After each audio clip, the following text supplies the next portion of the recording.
सत्य और संघर्ष एक सिक्के के दो पहलू हैं जो कभी जुदा नहीं होते। इतिहास इसका गवाह है तो वर्तमान इसका परीक्षण। दोस्तों, ऐसा आदि अनादि काल से होता रहा है। जब जब परमात्मा या फिर उनके कृपा पात्र संत महापुरुष अवतार रूप में इस धरातल पर पाखंडवाद को खत्म करने और अपना सत्य ज्ञान बताने के लिए आते हैं तो जनता उनका पुरजोर विरोध करती है।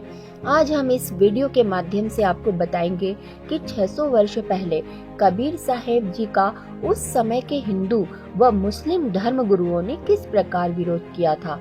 दोस्तों, कबीर साहेब जी को 52 बार, जी हाँ 52 टाइम्स उनको मारने की कोशिश की गई। उनको यातनाएं दी गई। उन्हीं में से कुछ यातनाओं का जिक्र आज हम करेंगे, लेकिन उससे पहले इसके पीछे का कारण जान लेते हैं कि ये यातनाएं उनको क्यों दी गई थी। दोस्तों, कबीर जी ने धार्मिक और सामाजिक पाखंड का विरोध किया व सद ग्रंथों में वर्णित सत्य भक्ति का प्रकाश फैलाने के लिए जगह जगह अपना अमर संदेश सुनाया। जहाँ शास्त्र विरुद्ध साधना कर रहे हिंदुओं को उन्होंने अपनी वाणियों द्वारा जगाया कि 3 देव की जो करते भक्ति उनकी कभी न होवे मुक्ति, तो वही मुसलमानों द्वारा की जाने वाली हत्याओं का भी उन्होंने विरोध किया। कबीर दिन को रोजा रहत है, रात हनत है गाय, यह खून वह बंदगी, कहूँ क्यों खुशी खुदाए। कबीर जी की इन्हीं खरी खरी बातों का परिणाम निकला उन्हें खत्म करने की साजिश, ताकि हिंदू व मुस्लिम धर्म गुरुओं की पोल आम जनता के सामने न खुल जाए। दोस्तों, कबीर जी को खत्म करने के इस कुकृत्य का अगुवा था शेख तकी। दरअसल शेख तकी मुस्लिम बादशाह सिकंदर लोधी का धार्मिक पीर था।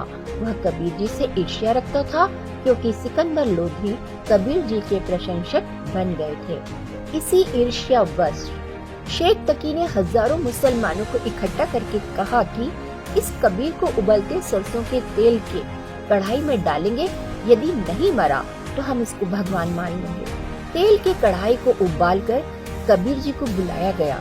वहाँ सबकी मंशा देखकर कबीर जी खुद उबलते तेल की कढ़ाई में विराजमान हो गए। सभी इंतजार में थे कि कबीर जी जल जाएंगे। उस समय गर्दन कबीर जी की बाहर थी, बाकी शरीर गर्म तेल में था। लेकिन फिर भी कबीर जी उबलते तेल में ऐसे बैठे रहे जैसे ठंडे पानी में कोई बैठता है, और यह संदेश दिया कि वह अविनाशी है। इससे क्षुब्ध होकर शेख तकी कबीर जी से माफी मांगने की बजाय उनसे और ज्यादा ईर्ष्या करने लगा, और एक बार फिर योजना बनाकर शेख तकी कबीर जी को मरवाने के लिए उनको बांध जोड़कर ले गया और जाकर एक गहरे झेरे कुएं में डलवा दिया। फिर वहाँ पर इकट्ठा किए हुए हजारों व्यक्तियों से उस गहरे कुएं में मिट्टी, कांटेदार छड़ी, ईंट, गोबर आदि डलवाकर कुएं को 150 फीट ऊपर तक पूरा भर दिया। सबने खुशी मनाई कि आज तो काफिर को खत्म कर दिया। जिसके बाद शेख तकी हाथ मुंह धोकर सिकंदर लोधी के पास गया और कहा कि राजा, कर दिया तेरे शेर को समाप्त। उसके ऊपर इतनी मिट्टी डाल दी कि अब किसी भी प्रकार बाहर नहीं आ सकता। राजा सिकंदर उनकी बात को समझ न सका और पूछा, पीर जी आप किसकी बात कर रहे हो? शेख तकी बोला, तेरे कबीर अल्लाह की और किसकी? हमने उसको कुएं में डालकर खत्म कर दिया है। राजा ने कहा, क्या बात करते हो पीर जी? कबीर जी तो अंदर कमरे में बैठे हैं, वह तो कहीं पर गए ही नहीं। उसके बाद शेख तकी ने तुरंत अंदर जाकर देखा तो कबीर जी अंदर कमरे में आराम से आसन पर बैठे हैं। इतना सब देखने के बावजूद भी शेख तकी और अन्य धार्मिक गुरु पीर नहीं मानते भी कैसे? उन्हें तो भगवान से ज्यादा समाज में अपनी पद प्रतिष्ठा और महिमा के कम होने की चिंता थी। तभी तो कबीर परमेश्वर कहते हैं, राज तजना सहज है, सहज तरिया करने, मान बढ़ाई ईर्ष्या दुर्लभ तजना किए। बार बार इस तरह के विफल प्रयास करके सभी परेशान हो गए। फिर उन्होंने एक साजिश और रची कि कबीर को तलवार से काटकर उसके टुकड़े टुकड़े कर दो। शेख तकी ने इस कुकृत्य के लिए कुछ गुंडे तैयार किए और देर रात्रि जब कबीर जी सो रहे थे तब शेख तकी उन गुंडों के साथ वहां आया और उसने कबीर जी पर बेहताशा तलवार से वार किए, लेकिन तलवार कबीर जी के शरीर से आर पार निकल जाती। फिर भी अनगिनत वार कर उन्होंने कबीर जी को अपनी तरफ से टुकड़े टुकड़े करके मृत समझ लिया। लेकिन समर्थ को कौन मार सकता है। जब शेख तकी और वो गुंडे चलने लगे तो कबीर जी ने पीछे खड़े होकर आवाज लगाई कि शेख तकी, आज कुटिया पर आए हो तो दूध पी के ही जाना। सभी ने सोचा कि भूत आ गया, जिससे सब भयभीत हो गए और डरकर भाग गए। लेकिन दुष्ट व्यक्ति अपने स्वभाव से कभी बाज नहीं आता। उसकी दुर्बुद्धि उसे सत्य स्वीकार करने ही नहीं देती। शेख तकी ने फिर एक षड्यंत्र रचा और अपने अन्य साथी मुल्ला काजियों से कहा कि कबीर को गंगा में डुबोकर मार देते हैं, न रहेगा बांस न बजेगी बांसुरी। सभी की एक राय बन गई। 4-5 मस्तंडों ने कबीर जी को नाव में बैठाया, उनके हाथ पैर बांध दिए, उनके गले में तोक डाल दी व बीच गंगा दरिया में जाकर उन्हें जल में पटक दिया। लेकिन क्या होना था, कबीर जी को लगाई हुई सभी बेड़ियां टूट गई और वह जल पर आराम से बैठ गए। जिसके बाद शेख तकी ने आदेश दिया, इसे पत्थर मारो, बचना नहीं चाहिए आज। सभी लोग उस मूर्ख शेख तकी के बहकावे में आकर अपने ही परमपिता के ऊपर पत्थर बरसाने लगे। पत्थरों से बात नहीं बनी तो तीर मारो, और जब तीरों से भी बात नहीं बनी तो 4 पहर तक तोप के गोले उस परमात्मा पर बरसाए गए। इससे भी उन अक्ल के अंधों को ये समझ नहीं आया कि ये परमात्मा है, अविनाशी है, इनके पैर पकड़ लें। इस बारे में गरीबदास साहेब जी लिखता है कि गरीबदास उस पुरी में सबकी बुद्धि का नाश। अतः इस पर भी शेख तकी ने कबीर जी की समर्थता को स्वीकार नहीं किया और एक बार फिर नई योजना के तहत कबीर जी को मारने के लिए खूनी हाथी के सामने डाल दिया गया ताकि उन्हें कुचलकर खत्म कर दिया जाए।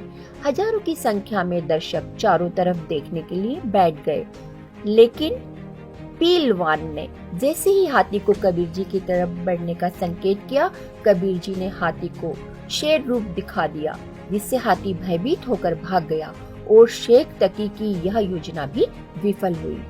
इन सभी घटनाओं से शेख तकी व अन्य हिंदू मुस्लिम धर्म गुरुओं ने सोचा, क्या किया जाए कबीर का। यह न मारने से मरता है, न ज्ञान में हमें आगे आने देता है।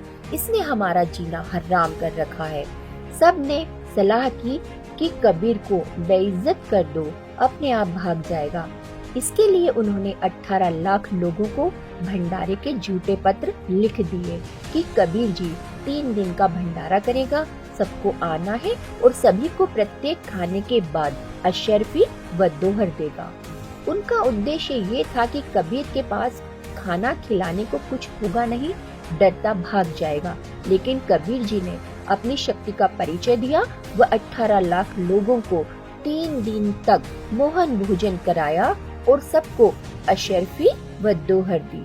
शेख तकी का कबीर जी को नीचा दिखाने का ये प्रयास भी विफल हुआ व लाखों लोग कबीर जी से दीक्षित हुए। दोस्तों, ऐसे और भी सितम हमने अपने धार्मिक गुरुओं के बहकावे में आकर कबीर जी के साथ किए और इसी प्रकार आज संत रामपाल जी महाराज जी के साथ भी यही स्थिति है। संत रामपाल जी महाराज पाखंडवाद को खत्म करते हुए सभी धर्मों के सदग्रंथों से प्रमाणित सत्य भक्ति विधि बताते हैं, जिस वजह से कबीर साहिब जी के साथ 600 वर्ष पहले हुई घटनाओं को आज फिर से दोहराया जा रहा है। आज वर्तमान में भी सभी नकली धर्म गुरु अपनी रोजी रोटी के चक्कर में भोली भाली जनता को बरगलाकर संत रामपाल जी महाराज के विरोध में खड़ा करते हैं और उनके ऊपर हमला करवाते हैं। लेकिन दोस्तों, आज समाज शिक्षित है, अब इन नकलियों की दाल नहीं गलेगी। एक दिन ऐसा आएगा जब जनता इनसे जवाब मांगेगी। दोस्तों, एक गूढ़ रहस्य जो अब हम आपको बताने जा रहे हैं, कबीर साहिब जी के अवतार संत रामपाल जी महाराज जी हैं। अतः अब समय संत रामपाल जी से नाम दीक्षा लेकर मोक्ष प्राप्त करने का है। यह समय निकल गया तो फिर कुछ हाथ नहीं लगेगा। दोस्तों, कबीर साहिब जी हमारे पिता हैं, हमारे सृजनहार हैं। वो हमें सत्य ज्ञान बताने के लिए अपने निज धाम सतलोक से यहाँ आते हैं, लेकिन हम उनको दुखी करते हैं। एक शराबी बच्चे की तरह हम अपने पिता के साथ अभद्र व्यवहार करते हैं, लेकिन वह दयालु हैं, हमारे जनक हैं और वही हमारे एकमात्र शुभ चिंतक हैं। तो दोस्तों, आप सभी से प्रार्थना है कि इतिहास में की हुई गलतियों को फिर से ना दोहराएं, संत रामपाल जी महाराज जी को पहचाने, उनका ज्ञान सुने और गुरु दीक्षा लेकर अपना कल्याण करवाएं। धन्यवाद।